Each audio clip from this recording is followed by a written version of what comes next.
At my husband's corporate dinner, his colleague chuckled and stated, "How's IT feel being a failure? Your spouse makes money while you just stay home." All present chuckled, even my husband, but not me. With a smile, I then smoothly posed to the CEO, "How do you like knowing this failure possesses 67% of your firm?" A hush fell. His features went ashen, drained completely. Because sometimes, the person you think you know best is the one who delivers the deepest cut. Imagine spending 22 years of your life dedicated to someone, building their world, only for them to laugh, really laugh, when you're publicly called a loser. That night, my husband joined in, and that was the exact moment I decided to destroy everything they held dear. But I'm getting ahead of myself. This story starts like any other day in my perfectly curated corporate wife existence. I used to think of myself as an invisible hand, meticulously smoothing out every wrinkle in Richard's life. Every morning, the alarm never woke him anymore. 3 snoozes, always. While I, Karen Winters, slipped out of bed at 5:30 a.m. to begin my elaborate ritual. The kitchen was my first stop, a silent performance of creating his perfect breakfast. Egg whites, folded just so, not a speck of yolk. Whole grain toast, golden, never burnt. Fresh, pulp-free orange juice because, God forbid, a little pulp affected his digestion. 22 years of this, and I could do it blindfolded. "Karen, where's my Harvard tie?" Richard's voice boomed from upstairs at 6:04 a.m. Right on schedule. He knew exactly where it was. 3rd drawer, left side, arranged by color. But asking me to fetch it, that reinforced something important for him. I was the retriever, the finder, the one who effortlessly erased life's minor inconveniences. I climbed the stairs with his coffee, 2 sugars, no cream, in the Harvard Business School mug his mother bought him.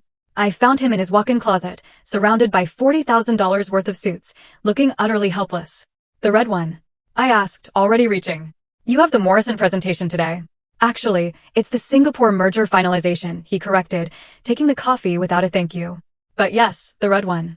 Power color." He said it like I hadn't been tracking his calendar for 2 decades, like I hadn't typed up his talking points the night before while he watched golf. I tied his Windsor knot, my fingers expertly weaving the silk, while he stood there, engrossed in his phone, scrolling through emails from people who actually mattered. "Don't wait up tonight," he mumbled, adjusting the tie I'd just perfected. "Company dinner at the Marriott.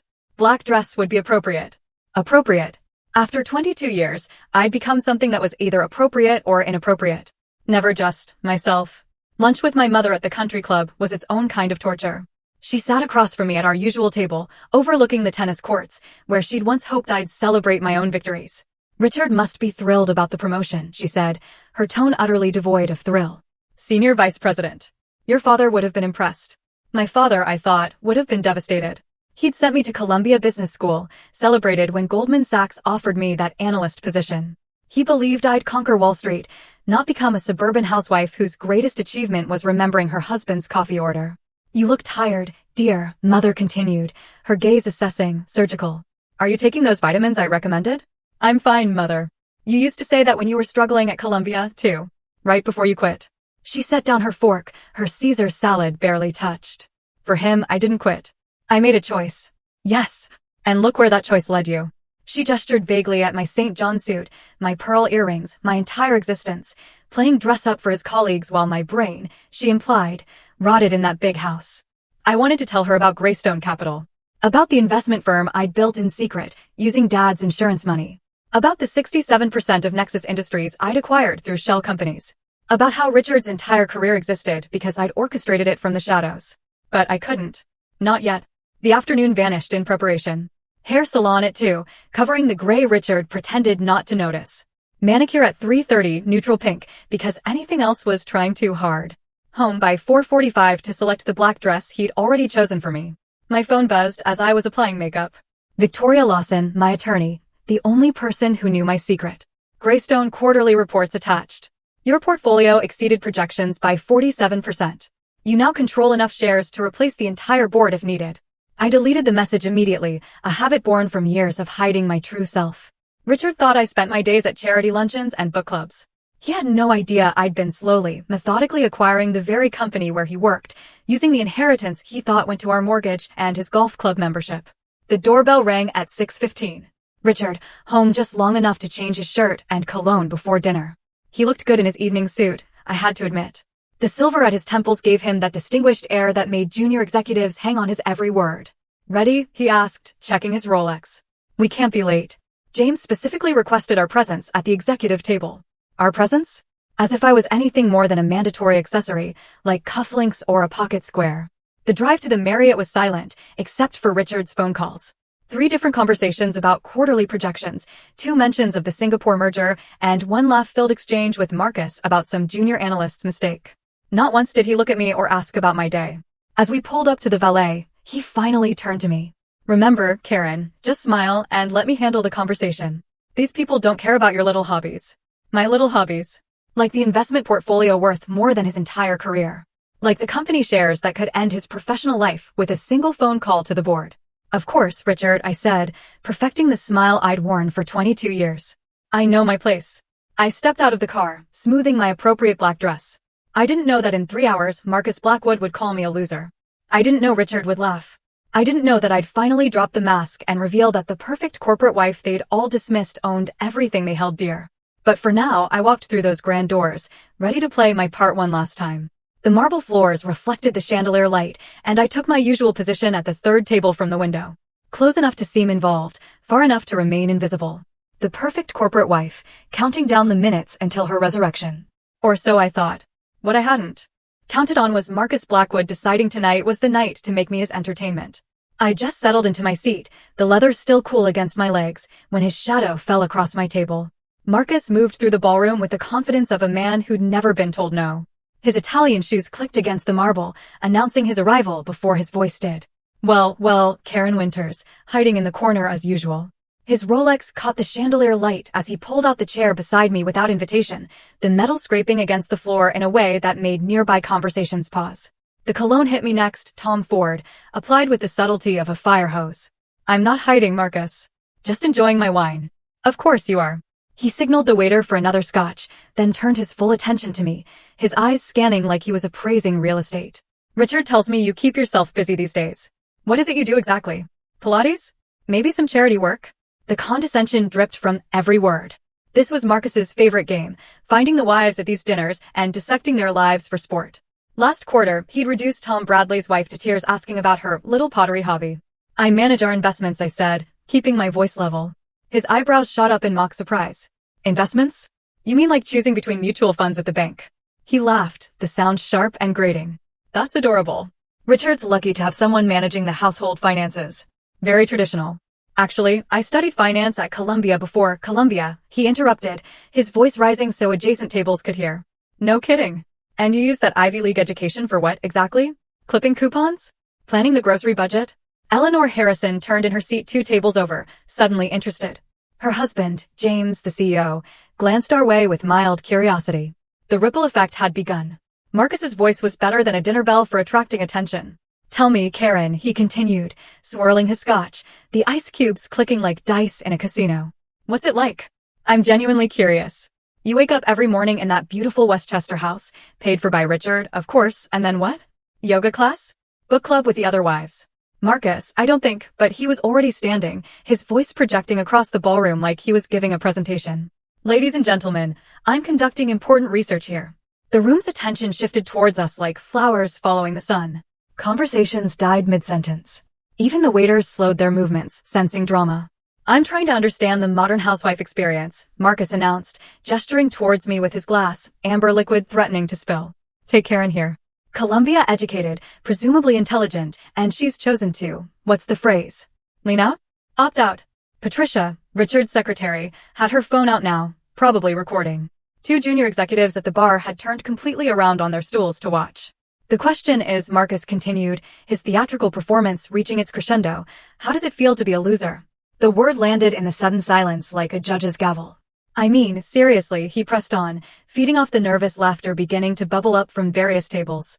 Your husband earns millions. He's closing deals that reshape entire markets. He's building an empire. And you? He paused, scanning the room for maximum impact. You just, what? Arrange flowers? Plan dinner parties? Wait for him to come home and tell you about the real world. The laughter wasn't nervous anymore. It rolled through the ballroom in waves. Genuine. Cruel. Unanimous. James Harrison actually raised his bourbon in a mock toast. Eleanor's smirk was visible from across the room, her diamonds catching the light as she leaned towards another wife to whisper something that made them both giggle. But none of that compared to what happened next. My vision tunneled as I searched for my husband's face in the crowd.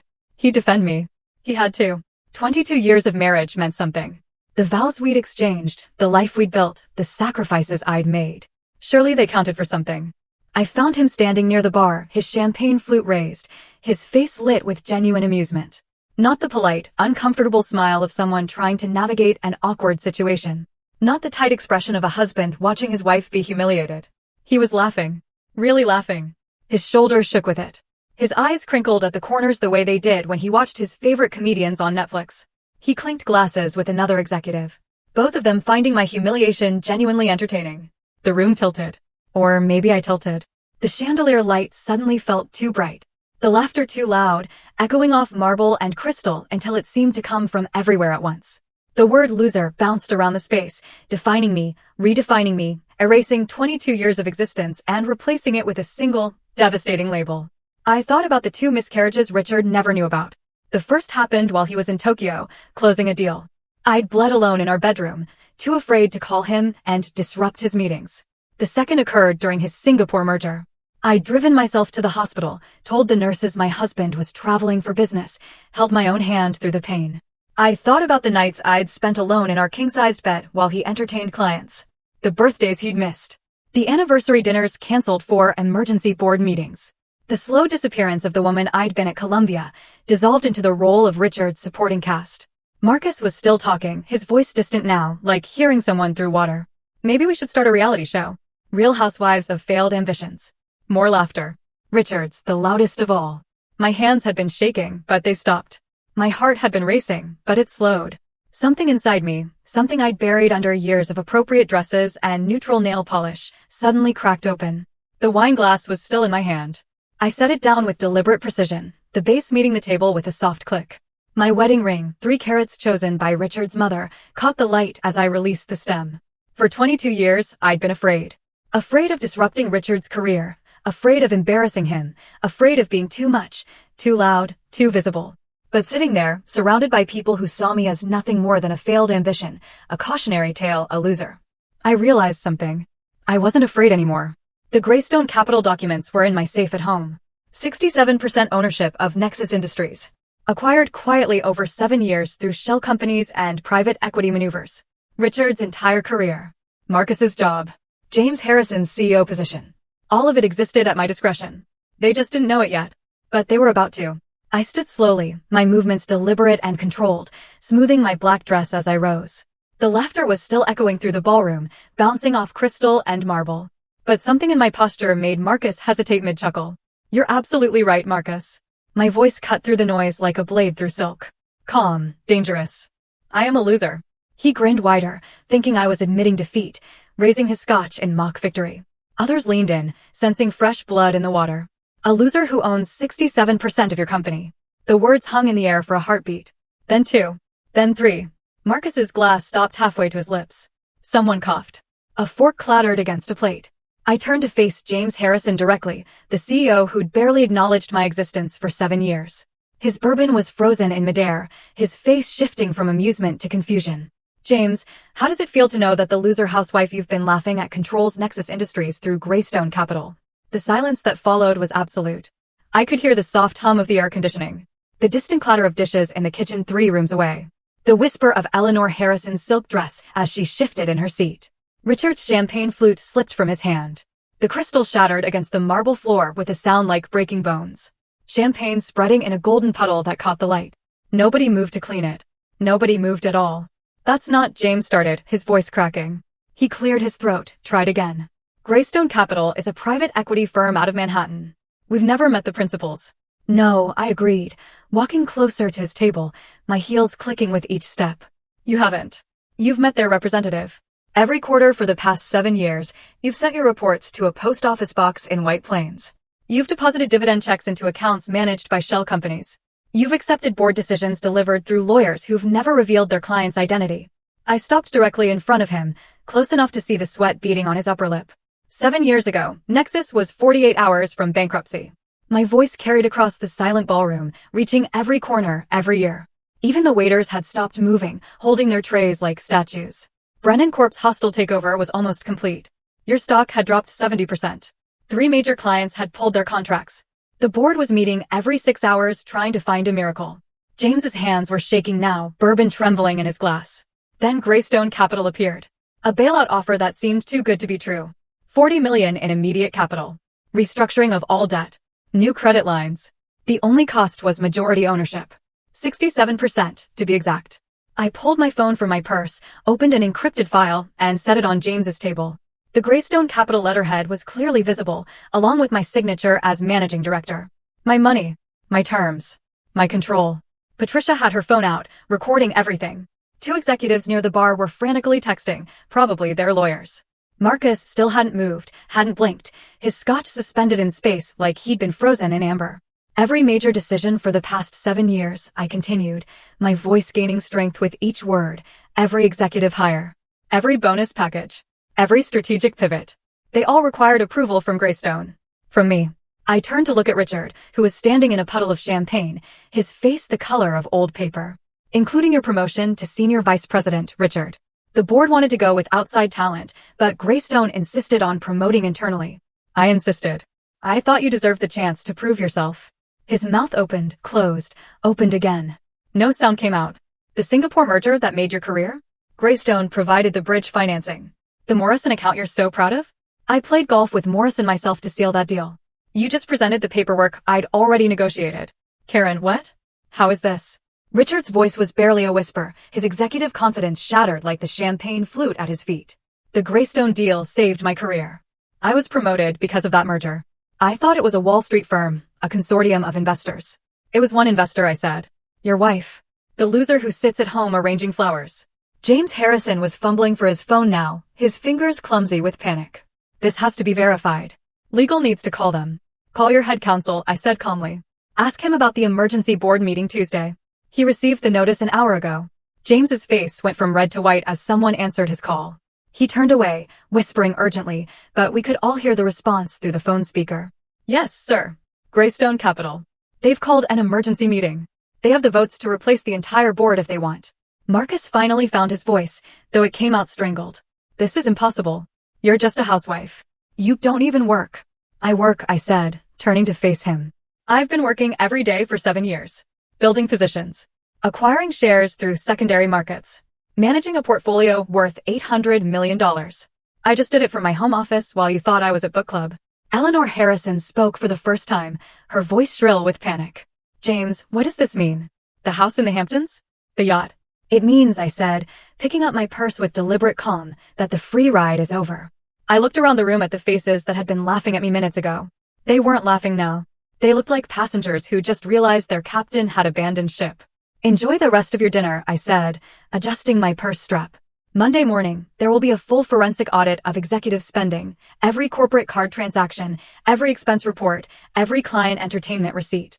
I started walking toward the exit, my heels marking each step like a countdown. Tuesday, emergency board meeting. We'll be discussing new leadership. Wednesday, Marcus. I paused, turned to look at him over my shoulder. You might want to update your resume. That trip to Vegas last month on the company jet, the one you filed as client entertainment? We have the security footage. The ballroom erupted behind me. Richard calling my name with increasing desperation. James shouting into his phone about legal options. Eleanor demanding to know if they'd have to sell the house. Marcus trying to explain about Vegas. But I didn't turn around. I didn't stop walking. 22 years of being invisible had taught me many things, but the most important was this. The best revenge isn't served cold. It's served at exactly the right temperature, at exactly the right moment, to exactly the right people. The valet brought my car, the Tesla Richard didn't know I owned. I drove away from the Marriott, leaving my old life in pieces on the marble floor. Behind me, in that ballroom, the kingdom built on my money was already beginning to crumble. The Tesla's autopilot guided me home through empty streets while my phone blazed with notifications. 17 missed calls from Richard. 3 from James Harrison. And 1 from a number I didn't recognize that was probably Marcus. I turned the phone to silent and watched the city lights blur past, feeling something I hadn't experienced in decades, control. The house was dark when I pulled into the garage at 11:47 p.m. No lights except for the thin yellow line under Richard's study door. He'd beaten me home somehow, probably broke every traffic law in Connecticut to get here first. I made myself a cup of tea, not the chamomile Richard bought in bulk, but the expensive oolong I kept hidden behind the flower container, and climbed the stairs to bed. The sound of papers rustling and keyboards clicking from the study followed me all night. At 6 a.m., I found him exactly where I knew he'd be, surrounded by a hurricane of financial documents. 3 laptops open to different shareholder databases. His usually perfect hair standing at angles that defied physics. Empty coffee cups formed a defensive perimeter around his desk. His Brooks Brothers shirt was untucked, unbuttoned, and had what looked like mustard stains from a gas station sandwich.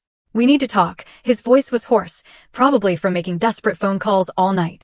I poured myself coffee from my private stash, Blue Mountain from Jamaica, $70 a pound, and sat in the leather chair across from him.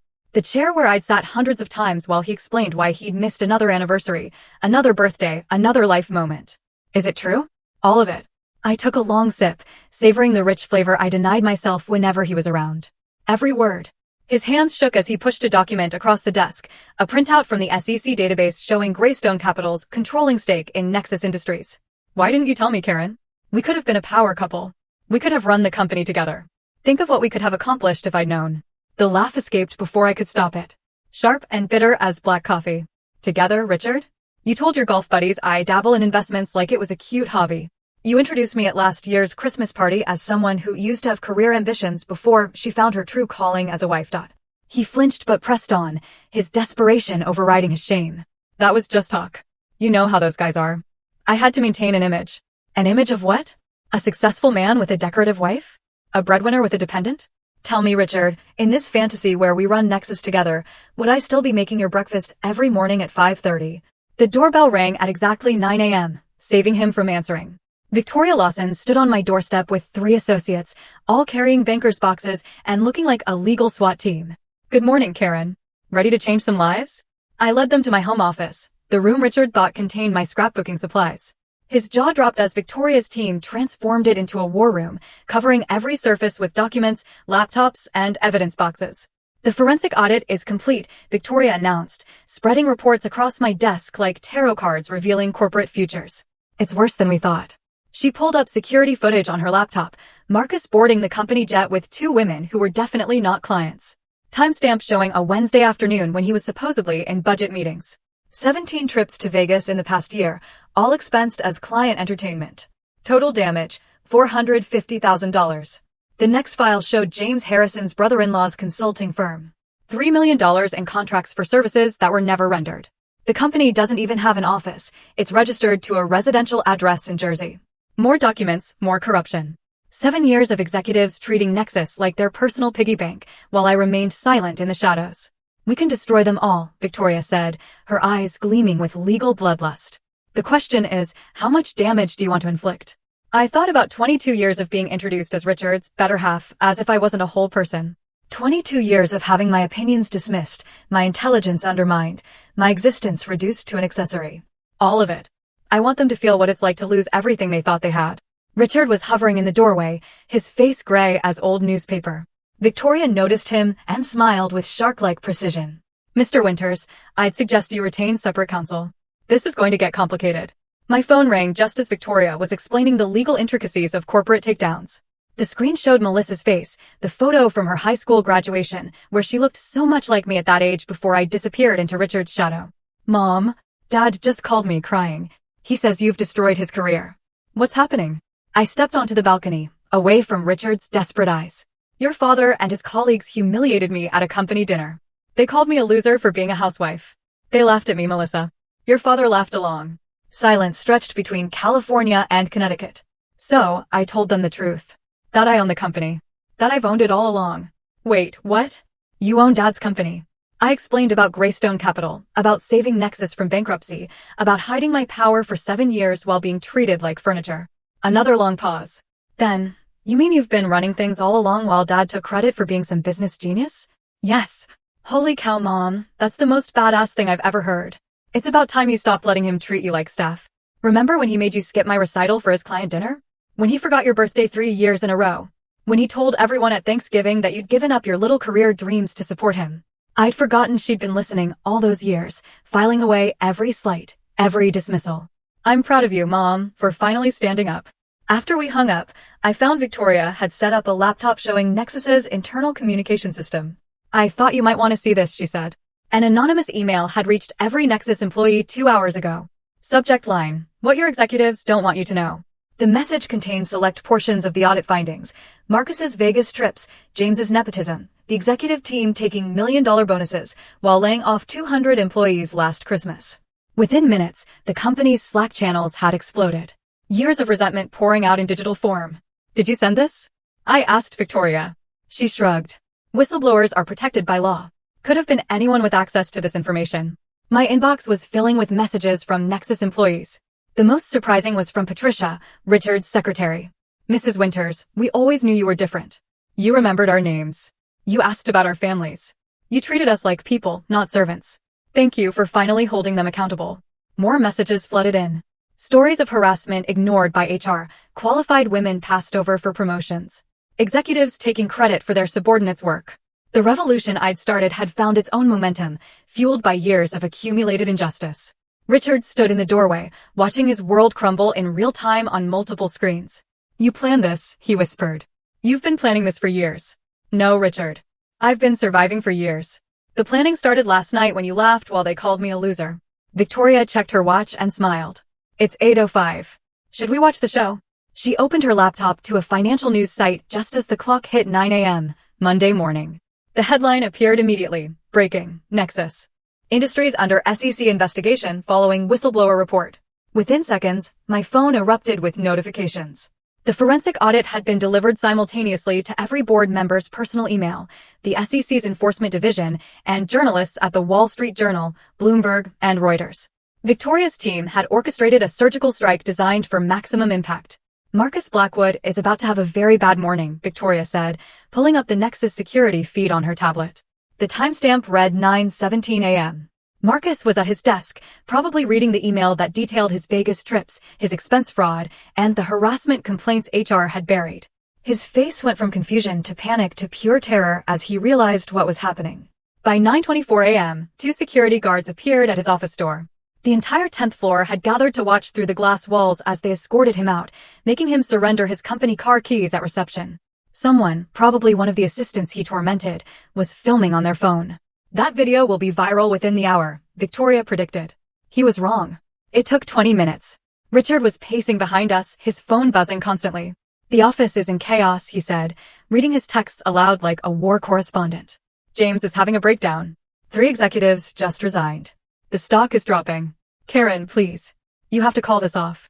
I turned to look at him, really look at him for the first time that morning. His eyes were bloodshot, his shirt wrinkled, his hands trembling. This was Richard without his armor of success. "Call it off," I asked. "Did you call off the laughter when they mocked me? Did you call off the 22 years of introducing me as your better half, like I was an appendage instead of a person?" "That's different." "You're right. It is different. Because this is just business, Richard." That was personal. Tuesday morning arrived, gray and drizzling. Perfect weather for a corporate funeral. I dressed carefully in the red Chanel suit I'd bought years ago but never worn. Richard had called it too aggressive for a woman. Today, aggressive was exactly what I wanted. Victoria and I arrived at Nexus headquarters at 9:45 a.m., 15 minutes before the emergency board meeting. The building felt different, quieter, tenser, like everyone was holding their breath. "Mrs. Winters?" The security guard at the desk looked confused. "I don't have you on the visitor list." "I'm not a visitor," I said, handing him my Greystone Capital business card. "I own the building." The elevator ride to the 40th floor felt like ascending to a throne. Victoria carried a briefcase full of evidence that would end careers, while I carried 22 years of suppressed rage, refined into cold purpose. The boardroom door was solid mahogany, designed to intimidate. I pushed it open without knocking. 12 board members sat around the table like defendants awaiting sentencing. James Harrison was at the head, or what used to be the head before I arrived. His face was haggard, aged 10 years overnight. I walked directly to his chair and stood beside it, waiting. "That's the chairman's seat," he said weakly. "Yes, it is." The silence stretched until he stood, gathering his papers with shaking hands, and moved to a side chair. I sat down in what had always been my rightful place. "Greystone Capital is no longer a silent partner," I announced, my voice filling the room. "As majority shareholder, I'm exercising my right to direct oversight of this company." James tried to rally. "You can't just," I slid a folder across the table. The thud echoed in the silence. "Embezzlement. Fraud. Breach of fiduciary duty. Your brother-in-law's fake consulting firm. The condo in Miami you bought with company funds." Should I continue? His face crumbled like old parchment. "Effective immediately. Your resignation is accepted. Your golden parachute is revoked. Your stock options are void. Security is waiting outside. 30 years, he whispered. I built this company for 30 years. No, James. You inherited a company I saved from bankruptcy and spent 7 years looting it. There's a difference. Security entered. 2 guards who'd probably made minimum wage while James collected million-dollar bonuses. The poetry of it wasn't lost on anyone as they escorted him out. Now, I continued, turning to the remaining board members, let's discuss new leadership. We should conduct a search, one ventured. Hire a firm, evaluate candidates. No need. Dr. Amelia Foster will serve as CEO, effective immediately. The room erupted in protests. She's just an operations manager. We need someone with CEO experience. The shareholders will revolt. I am the shareholders, I reminded them. And Dr. Foster has been essentially running this company for 5 years while you gentlemen played golf. The door opened and Amelia entered. She wore a simple navy suit but carried herself like she owned the world, which, in a way, she was about to. Behind her, 2 assistants wheeled in presentation boards. Gentlemen, she began, her voice steady and confident. And Mrs. Winters. This restructuring plan will save Nexus $50 million annually while protecting every single non-executive job. She walked them through her vision, cutting executive perks, not workers, investing in innovation, not yacht club memberships, promoting based on merit, not connections. This is what competence looks like, I said when she finished. You've just forgotten because you've been promoting based on golf handicaps instead of ability. That evening, I found Richard in our kitchen, staring at his phone like it held his death warrant. In a way, it did. Brennan Corp offered me a position, he said without looking up. Entry-level business development. 53 years old, and they want me to start over as an account coordinator. The same position he'd held at 25. The same position he'd mocked others for still having at 40. They know I'm toxic now. Everyone knows my own wife didn't trust me enough to tell me the truth. They think I'm either an idiot who didn't know his wife owned his company, or a fraud who knew and lied about it. The irony was perfect, served at exactly the right temperature. How does it feel? I asked, pouring myself a glass of wine, the good stuff, no longer hidden, to have your entire professional worth reduced to your relationship with your spouse? To be defined not by your achievements, but by who you married. He looked up at me then, and for the first time in 22 years, I saw understanding in his eyes. But understanding and redemption are different currencies, and his account was overdrawn. The doorbell rang at 7 a.m. Wednesday morning, sharp and insistent. Richard was still in bed, he'd been sleeping in the guest room since Monday, and I was sitting in my office reviewing Amelia's transition plans for Nexus. Mother stood on my doorstep, her silver hair perfectly coiffed despite the early hour, wearing the pearls father gave her for their 30th anniversary. She never visited without calling first. The whole country club knows, she said, stepping past me into the foyer. Eleanor Harrison was there yesterday crying into her mimosa about losing their house. Margaret Blackwood has already unfriended me on Facebook, as if Marcus's Vegas trips were somehow my fault. I led her to my office, expecting the lecture about proper behavior, about not making scenes, about maintaining dignity even when wronged. That was Mother's way. Suffer beautifully, never messily.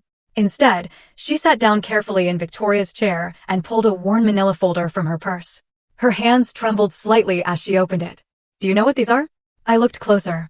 My Columbia transcripts showing a 3.9 GPA. The acceptance letter to Harvard Business School that I'd turned down.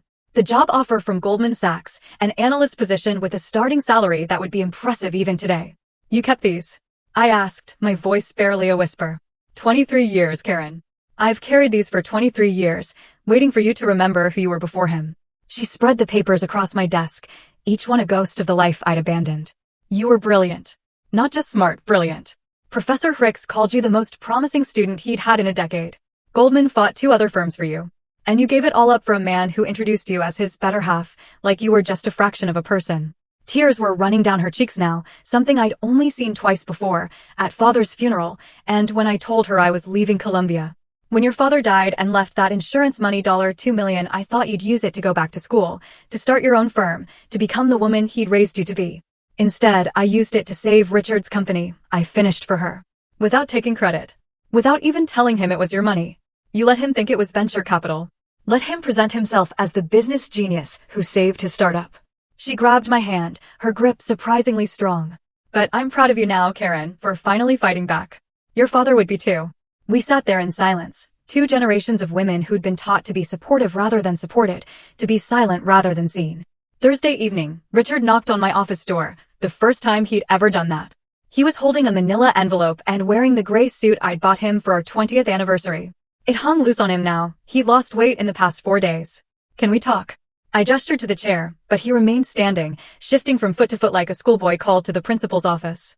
I've had divorce papers drawn up, he said, placing the envelope on my desk. I'm not contesting anything. You can have it all. The house, the cars, our entire joint portfolio.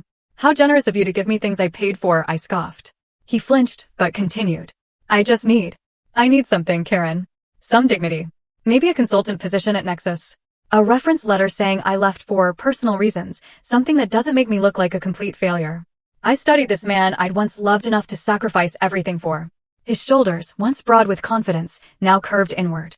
His hands, which used to gesture grandly when telling his stories, hung limp at his sides. You want dignity? I asked. Where was my dignity when you laughed as Marcus called me a loser?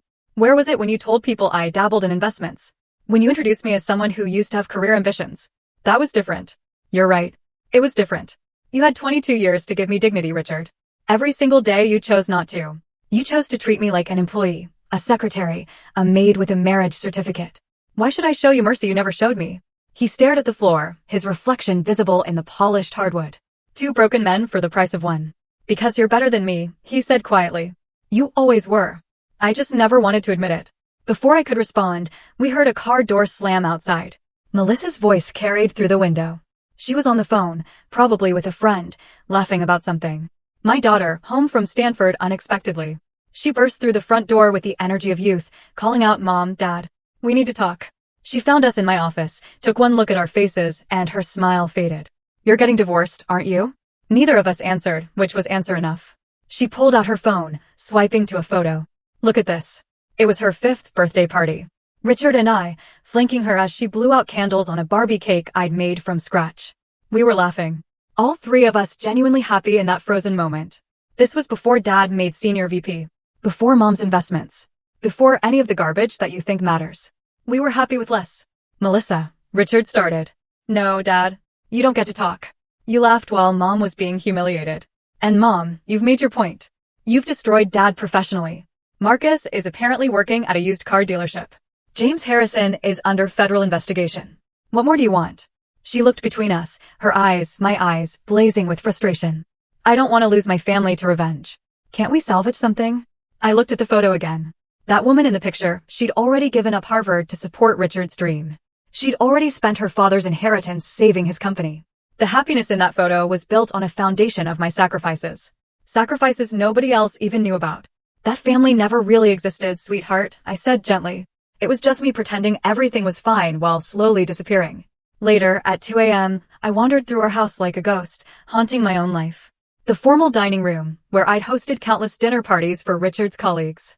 The living room where I'd smiled through book club meetings while the other wives discussed their husbands' promotions. I ended up in Richard's study, his former study, I suppose.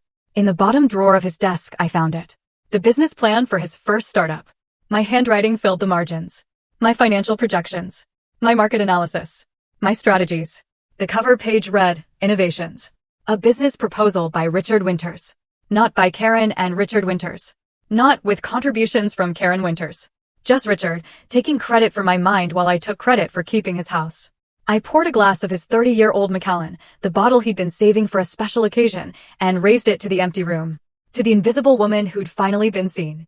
The whiskey burned, but not as much as the truth. I'd won everything and lost everything simultaneously. The victory tasted like ashes. Expensive ashes, but ashes nonetheless. My phone buzzed at 3 a.m. Victoria's name lit up the screen. Did I wake you? She asked, though we both knew I hadn't slept properly in days. What is it? The board wants to move the emergency shareholder meeting to Friday. Same venue as last week's dinner, the Marriott Grand Ballroom. They think familiar territory will give them an advantage. I almost laughed. They wanted to return to the scene of my humiliation, not realizing they were handing me the perfect stage for their destruction. Tell them yes. And Victoria, make sure the media knows. I want cameras. Friday arrived, wrapped in sunshine that felt like cosmic irony. I chose my outfit carefully, a white Armani suit I'd bought years ago but never had the courage to wear. Richard had called it too bold, which made it perfect for today. The Marriott's Grand Ballroom had been transformed. Gone were the round dinner tables where executives had laughed at me. Instead, 300 chairs faced a raised platform. A projection screen. Behind the podium, large enough that no one could miss what I was about to show them. The crowd was a mix of shareholders, employees, and media. CNN had sent a crew. The Wall Street Journal had 3 reporters present. Every financial blog worth reading had someone in attendance. I stood backstage, watching Richard enter through the main doors. He chose a seat in the very back row, probably hoping to slip out unnoticed when things got difficult. He had no idea how difficult they were about to get. At exactly 10 a.m., I walked onto that stage, my heels clicking the same rhythm that had marked my exit a week ago. The murmuring crowd fell silent. "Ladies and gentlemen," I began, my voice carrying to every corner of the room. "My name is Karen Winters, and through Greystone Capital, I am the majority shareholder of Nexus Industries." The presentation clicked to life behind me. A simple slide showing Greystone's 67% ownership stake. For 7 years, I've been silent while executives treated this company like their personal piggy bank. Silent while they destroyed the culture. Silent while they built a boys' club on the foundation of my investment. Marcus's Vegas trips appeared on screen, receipts, photos, security footage. Marcus Blackwood, who last week called me a loser housewife, spent $450,000 of company money on personal entertainment. James's fraudulent contracts filled the screen. James Harrison funneled $3 million to his brother-in-law's fake consulting firm. Executive bonuses versus employee layoffs. A graph that looked like a crime scene. While laying off 200 workers last Christmas, executives gave themselves 7-figure bonuses. A murmur rippled through the crowd. Employees in the audience were recording on their phones. Good. I wanted this viral by noon. Effective immediately, I continued, Nexus Industries will be restructured from the ground up. New leadership, new culture, new values. A hand shot up in the press section. Wall Street Journal, by the lanyard. "Mrs. Winters, what about your husband's role in this scandal?" I found Richard in the back row. Our eyes met across 300 people. 22 years of marriage compressed into a single moment. "Richard Winters has submitted his resignation," I said, never breaking eye contact with him. "An investigation found he knowingly benefited from executive corruption while claiming ignorance." Richard started to stand to leave, but I wasn't finished.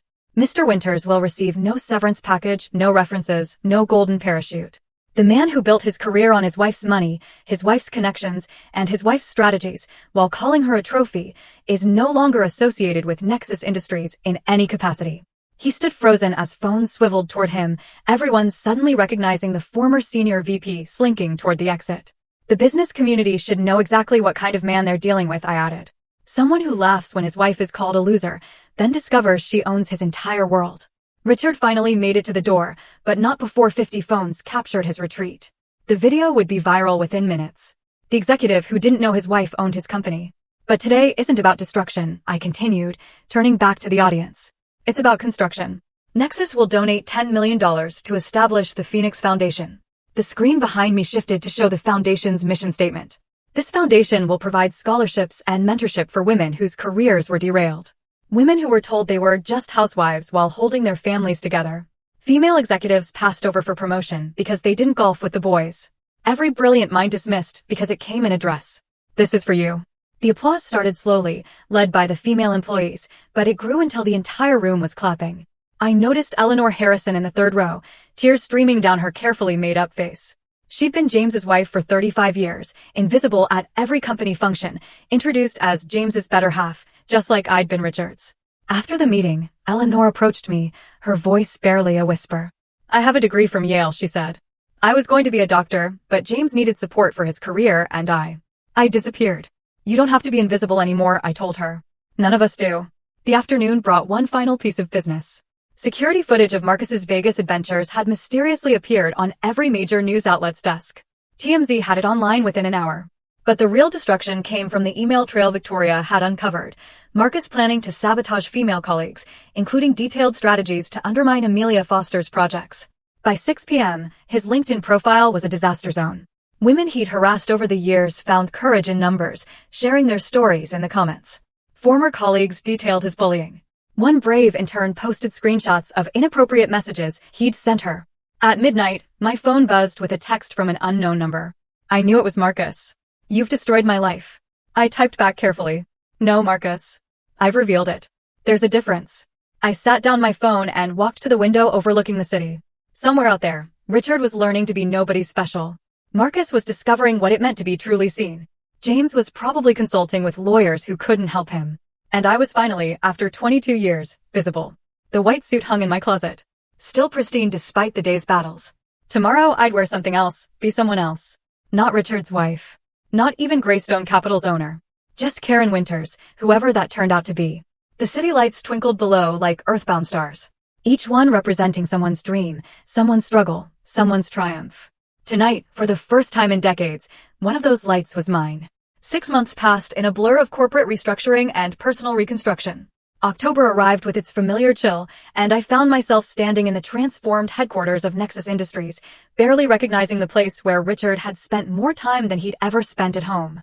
Amelia met me at reception, her CEO confidence radiating from every gesture. 40% profit increase, she said without preamble, leading me through halls that hummed with a different energy. And we did it while implementing 6 months of paid family leave. The executive floor had been gutted and rebuilt. Gone were the dark wood panels and portraits of white-haired men in suits. The walls now showcase the company's actual builders, the engineer from Mumbai who revolutionized their supply chain, the single mother from Detroit who designed their best-selling product, the former refugee from Syria who transformed their customer service. James's old office? I asked. Nursing room for new mothers, Amelia smiled. We have 14 employees using it regularly. His mahogany desk makes an excellent changing table. The old executive dining room had been converted into an open cafeteria where everyone ate together. No more segregation by salary level. I watched a junior developer sitting with the CFO, both eating the same subsidized lunch, discussing something that made them both laugh. You did this, Amelia said, handing me a folder thick with letters. These are from employees. They wanted to thank you for saving their jobs, for changing the culture, for giving them hope. I opened one at random. Mrs. Winters, I've worked here for 15 years. For the first time, I feel valued. My ideas matter. My voice is heard. Thank you for burning down the old boys club so we could build something better. I just lit the match, I said. You built this. Spring brought Melissa's graduation from Stanford. I arrived early, claiming a seat in the third row, close enough to see her face when she walked across that stage. The crowd filled in around me. Proud parents, grandparents with cameras, siblings looking bored. Then I saw him. Richard stood by the entrance, scanning the crowd uncertainly. He was thinner, his suit off the rack instead of custom-tailored. His hair had gone completely gray in the past 6 months. When our eyes met, he froze. He looked like he might turn and leave, but then started walking toward me, each step careful and measured. Hello, Karen. His voice was different, quieter, uncertain. The commanding executive tone had been replaced by something almost humble. Richard. He gestured to the empty seat beside me. It's a free country. We sat in silence for a moment before he spoke again. I've been in therapy twice a week for 6 months. He stared at his hands. No wedding ring, no Rolex. I understand now what I took from you, what I stole.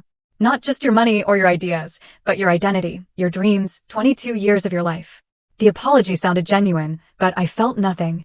No anger, no satisfaction, no residual love, just emptiness where feelings used to live. I'm glad you're learning, I said. Then turned my attention back to the stage. After the ceremony, Melissa found us standing awkwardly apart. Dad's working at a startup in Palo Alto, she told me later, after Richard had shuffled away. Junior consultant. Makes about what a recent college grad would. He lives in a studio apartment near the train station, takes public transit to work. His coworkers don't know his history, and he's terrified they'll find out. The man who laughed while I was called a loser now knew exactly how it felt to be one. July brought the Phoenix Foundation's first gala. The ballroom at the Ritz, not the Marriott. Never again the Marriott, filled with 25 women whose lives had been transformed. Sarah Chin took the podium first, her hands steady despite the crowd. I was a surgeon at 30. By 35, I was changing diapers and being introduced as just a mom. The Phoenix Foundation gave me the money and confidence to return to medicine. Next month, I start my residency at Mount Sinai. Maria Gonzalez spoke next. I had an idea for a medical device that could help premature babies. For 10 years, I sketched designs between soccer practices and PTA meetings. The foundation's grant let me patent it. We go to market next quarter. Story after story of resurrection. Women who'd been buried under other people's ambitions, finally digging their way back to the surface. You gave us permission to exist again, Sarah told me afterward. To be more than someone's wife or mother. To remember we had dreams before we had families. Their success was my real revenge. Not destroying Richard, but building something from the ashes of my own sacrificed dreams. August found me alone in my Westchester mansion at 2 a.m., unable to sleep. The house felt too big, too empty, too quiet. Richard had taken nothing in the divorce, signed everything over without argument. Melissa was starting her own journey at a tech firm in Seattle. I walked through rooms that echoed with absence. The formal dining room where we'd hosted countless dinner parties, all Richard's colleagues, never my friends. The living room where I'd smiled through book clubs with wives who now crossed the street to avoid me. The women from the country club had made their position clear. I was dangerous. A cautionary tale whispered over champagne. Remember Richard Winter's wife? She owned everything all along. Destroyed him completely. They say Marcus Blackwood delivers pizzas now. I poured myself wine, the 2015 Chateau Margaux I'd been saving for a special occasion that never came, and stood at the window overlooking my garden. The roses needed pruning. The fountain Richard had installed for our 20th anniversary gurgled softly in the darkness. I was 62 years old, wealthy beyond imagination, powerful beyond measure, and utterly alone. The friends who'd filled this house had been Richard's friends. The social life I'd maintained had been built around his career. Without him, without the role of corporate wife, I was untethered. Floating in space I'd claimed, but didn't know how to inhabit. My phone sat silent on the counter. No one called anymore except Victoria about legal matters and Melissa to check if I was eating. The women I'd known for 2 decades now feared me. The executives who'd laughed at me now avoided me. I'd won every battle, but lost the war for human connection. Still, as dawn broke over Westchester, painting my empty mansion in shades of gold and possibility, I thought about that night at the Marriott. Marcus calling me a loser. Richard's laughter mixing with champagne bubbles and chandelier light. The moment I decided to stop being invisible. The price of visibility was isolation. The cost of revenge was loneliness.